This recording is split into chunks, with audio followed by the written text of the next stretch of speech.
buenas noches, queridos amigos televidentes.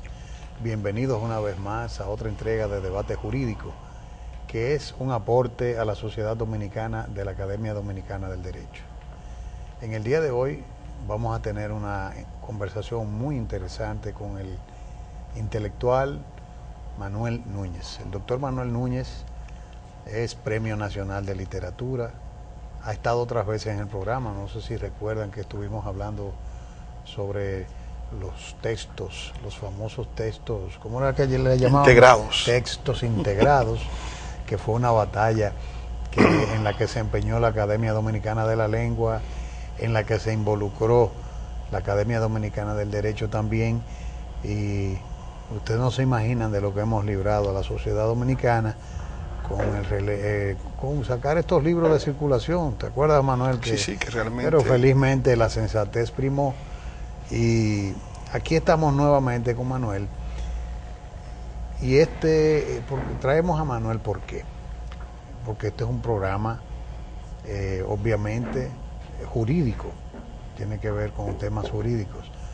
Pero mucha gente no entiende, a veces no deslinda el concepto Estado, el concepto nación, el concepto gobierno. Son conceptos absolutamente diferentes jurídicamente, pero son también conceptos que le dan sentido y razón de ser a todo el aparato, el andamiaje jurídico, pero están en la esencia misma de las instituciones y de la vida jurídica de las naciones. Manuel, que es Premio Nacional de Literatura, que es autor de un libro muy reconocido que se llama El ocaso de la nación dominicana, y que ha estudiado profundamente este tema.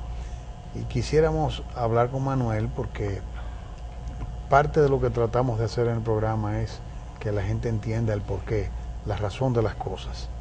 En el día de hoy le tenemos aquí para que hablemos de los orígenes de la nación dominicana, de dónde venimos, la isla española, cuál es, qué es lo que pasa, cómo es una isla con dos naciones y hacia dónde vamos, porque tu tesis es de que sí, estamos viviendo el ocaso de la nación dominicana. Buenas noches, Manuel. Buenas noches, José Ricardo. Y quería comenzar nuestra entrevista, además de darte la bienvenida nueva vez, preguntándote, ¿cómo nace la nación dominicana? La nación dominicana nace con la historia, es decir, los dominicanos pertenecemos al entronque del primer grupo de implantación europea en el continente americano. Es decir, tenemos primacía de las ciudades nuestras son las más antiguas ciudades fundadas por el Imperio Español. La ciudad de Santo Domingo, fundada en 1496, la ciudad de Isabela, fundada en 1494, las ciudades subsiguientes, las ciudades de Azua, Santiago, la Verapaz, que hoy es Puerto Príncipe, Lares de Guajaba, que está también... ¿Cómo se llamaba Puerto Príncipe? La Verapaz. Cuando era española. Cuando era española, es decir, durante los primeros 50 años. ¿En qué edad nace la Verapaz? Nace en el siglo XVI. Siglo XVI. Siglo XVI, en 1500, es decir, son ciudades todas fundadas en 1500 y al mismo tiempo tenemos primacía de lo que fue, digamos, la implantación en términos culturales. O sea, somos la primera entidad donde se implanta la lengua española como lengua oficial, la enseñanza del idioma con las cartillas de Spiner. Las primeras universidades del continente fueron las dominicanas, la Santo Tomás de Aquino y la Santiago de la Paz. La primera Real Audiencia. También tenemos primacía en todo lo que se refiere a lo que es la civilización, es decir, la primera producción, que fue la producción aurífera de minas de oro, y luego la producción de caña de azúcar, que comenzó en 1510 con el ingenio de Gonzalo de Bellosa, de la Vega. Y además tenemos también las primeras, digamos, primacía en todo lo que es el derecho, es decir, es el lugar donde por primera hubo la primera rebelión, que fue la rebelión del cacique Riquillo, 1519. igualmente también la primera rebelión de los esclavos negros de 1520. Es decir, que tenemos primacías en lo que es la civilización, en lo que es el derecho y en lo que es la implantación de los grupos que van a conformar la nación dominicana, es decir, el grupo indígena que estaba aquí en el país, el grupo español que también es el grupo dominante, y luego los esclavos negros que fueron importados para la economía de plantación y que posteriormente pasaron a ser parte de una economía del hato ganadero, que fue la economía que predominó después que España renunció a la producción azucarera hacia finales del siglo XVI, cuando comienza entonces la producción de hato ganadero como producción predominante, que usaba muy poca mano de obra esclava en términos de plantación, no como la producción de plantación que usaba mucha mano de obra esclava. Sí, eso fue la argamasa en la que se fue fraguando el pueblo dominicano como tal.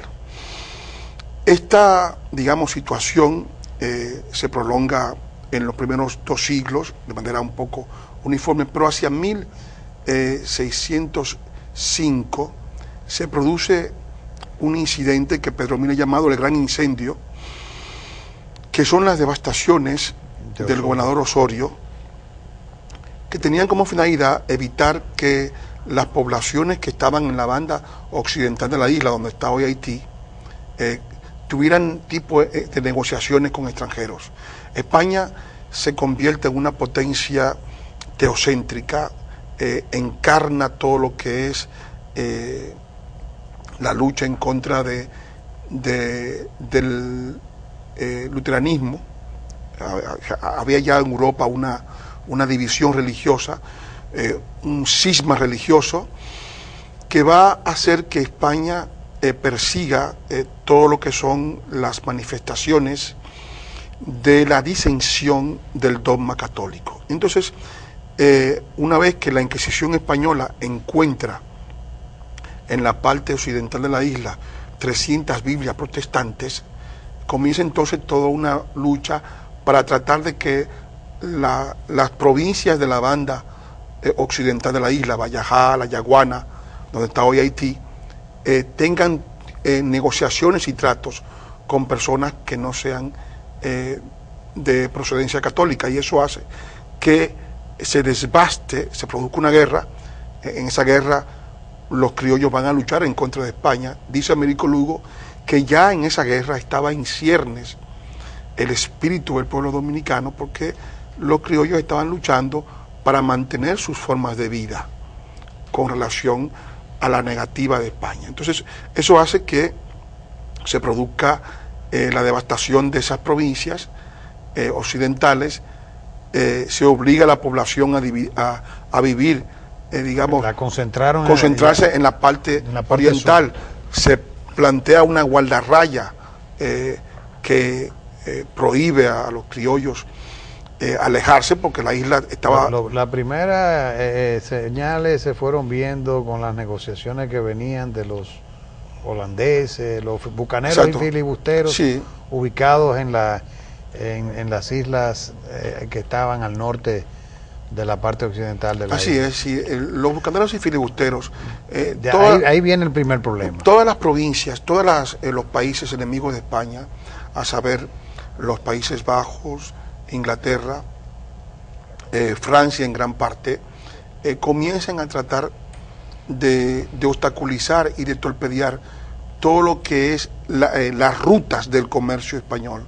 Como sabemos que el continente está formado por 2 placas, la placa continental norte y la sur, unida por un istmo que es Centroamérica.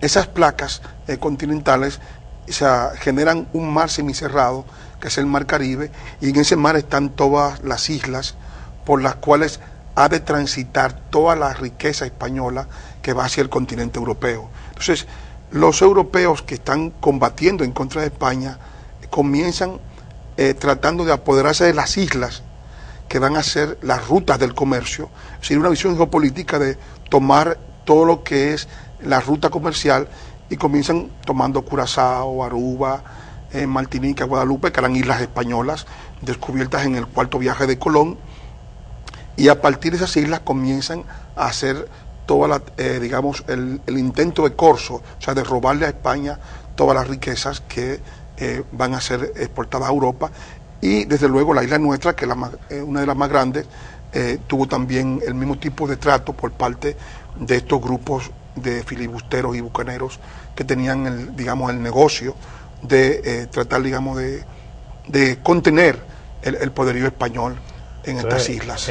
La idea es que España, en vez de tener una política de ocupación, de presencia, sí, lo que hace es recoger los habitantes de la isla, concentrarlos, despoblar las demás áreas con las famosas devastaciones de Osorio.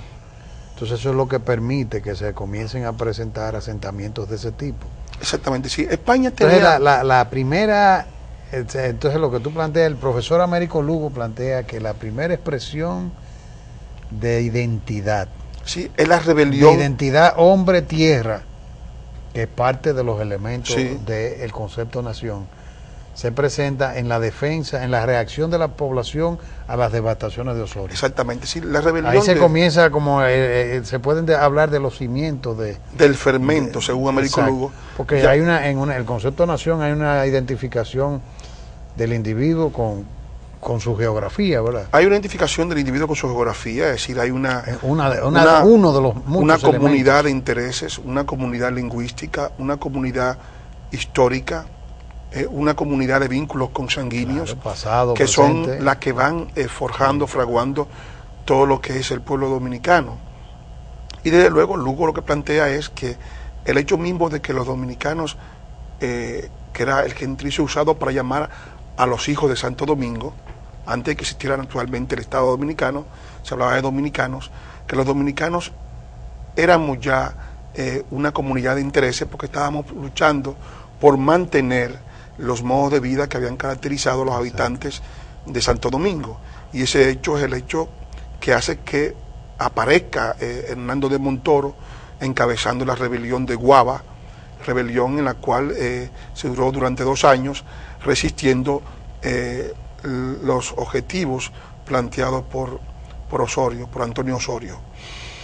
Posteriormente, que venían de España, que venían de España, claro está. Era el gobernador. Yo leí un tomo de este grueso, sí, en defensa del gobernador Osorio, porque siempre se le ha condenado como el culpable de esa situación. Y he leído un libro muy interesante que publicó, no recuerdo el autor, un profesor de la Madre y Maestra, un libro que publica la Madre y Maestra, sí, diciendo que Osorio lo que hizo fue cumplir instrucciones de la corona.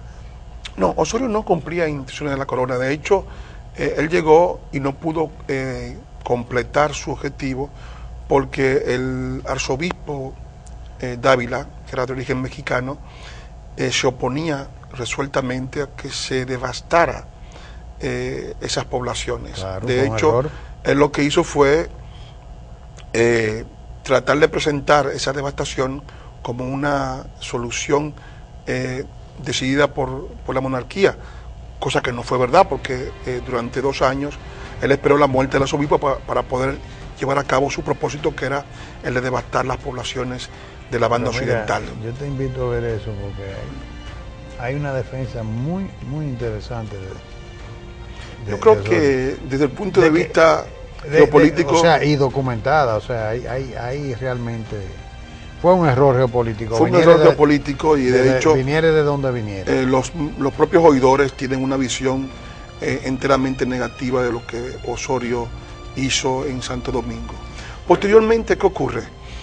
Pues antes de que tú nos cuentes lo que ocurrió posteriormente, Manuel, te voy a pedir disculpas, y disculpas a los queridos amigos televidentes, para que permanezcan en sus asientos y nos sigan acompañando en esta primera pequeña pausa para volver para que podamos aprender de dónde salen los orígenes de la nación dominicana, hacia dónde vamos y por qué Manuel dice que tenemos un ocaso.